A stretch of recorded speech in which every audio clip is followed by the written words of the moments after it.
berbeda-beda. Ada yang rambutnya tinggi, ada yang pendek, ada yang rambutnya lurus, ada yang rambutnya keriting, ada yang kulitnya cerah, ada yang kulitnya gelap. Bahkan cara kita merespon makanan dan penyakit juga bisa berbeda loh. Nah, semua perbedaan ini ternyata berasal dari sesuatu yang sangat kecil, yaitu gen. Untuk memahami kenapa manusia bisa berbeda dan beragam, kita belajar tentang yang namanya populasi genetik. Dalam video ini kita bakal membahas apa itu populasi genetik pada manusia. Apa sih itu populasi genetik? Populasi genetik adalah ilmu yang mempelajari bagaimana gen bisa tersebar, diwariskan, dan berubah di suatu kelompok manusia. Jadi, kita bukan cuma melihat satu orang, tapi satu kelompok besar seperti orang Indonesia, orang Afrika, orang Eropa, dan lain sebagainya. Pembahasan selanjutnya yaitu ada gen, alel, dan variasi pada manusia. Untuk memahami kenapa manusia banyak memiliki perbedaan, kita harus tahu mulai dari hal yang paling dasar dulu, yaitu gen. Jadi, gen itu apa sih? Gen itu adalah bagian kecil dari DNA yang berisi instruksi atau panduan untuk membentuk tubuh kita, seperti warna kulit, bentuk rambut, golongan darah, bahkan cara mencerna makanan. Gen ini sebenarnya tidak hanya satu versi saja. Gen ini banyak memiliki versi atau bentuk yang berbeda-beda dari satu gen. Dan bentuk-bentuk ini disebut juga dengan alel. Nah, si alel inilah yang bikin setiap manusia memiliki ciri yang berbeda-beda.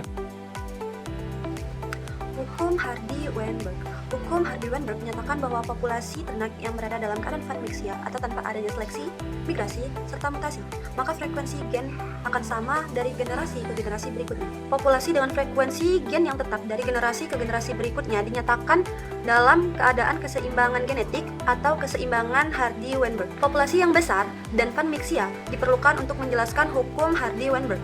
Penjelasan tentang hukum Hardy-Weinberg yang berlaku pada populasi fatmixia digunakan contoh gen A besar dan gen A kecil yang terdapat pada individu-individu dalam populasi fatmixia. Nah, peluang dari gamet jantan mengandung gen A besar dan gamet betina mengandung gen A besar sama-sama besar sebesar P kecil, sehingga peluang munculnya genotip A besar sebesar P kecil dikali P kecil, sehingga menghasilkan P kecil kuadrat. Peluang gamet jantan maupun betina mengandung gen A kecil masing-masing sebesar Q kecil, sehingga peluang munculnya genotip A kecil sebesar Q kecil. Nah, peluang munculnya genotip A besar A kecil sebesar P kecil Q kecil dan A kecil A besar sebesar Q kecil P kecil, sehingga peluang munculnya genotip heterozigot sebesar P kecil Q kecil ditambah P kecil Q kecil menghasilkan 2 P kecil Q kecil. Selanjutnya kita akan membahas mengenai konsep dasar frekuensi gen dan genotip.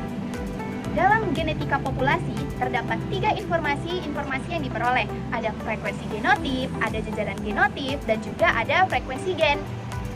Kita bahas satu persatu ya. Yang pertama ada frekuensi genotip. Frekuensi genotip ini merupakan peluang munculnya genotip dalam sebuah populasi.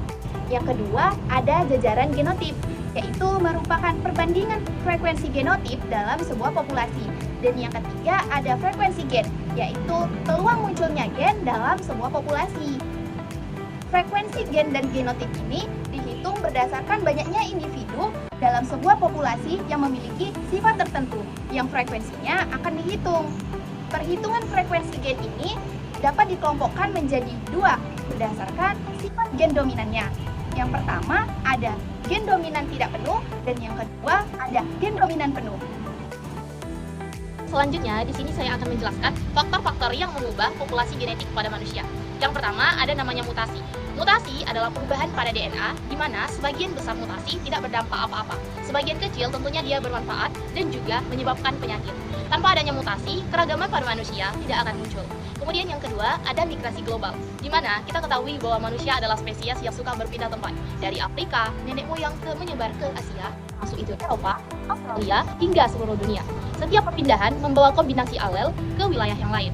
Yang ketiga, ada namanya seleksi alam, di mana seleksi alam ini membuat alel tertentu lebih bertahan. Contohnya nih, pada pigmen kulit yang menyesuaikan intensitas sinar UV, kemudian bisa kita lihat seperti alel toleransi laktosa yang dia berkembang pada masyarakat peminum susu. Kemudian yang ketiga, alel tertentu memberikan perlindungan terhadap penyakit di lingkungan tropis.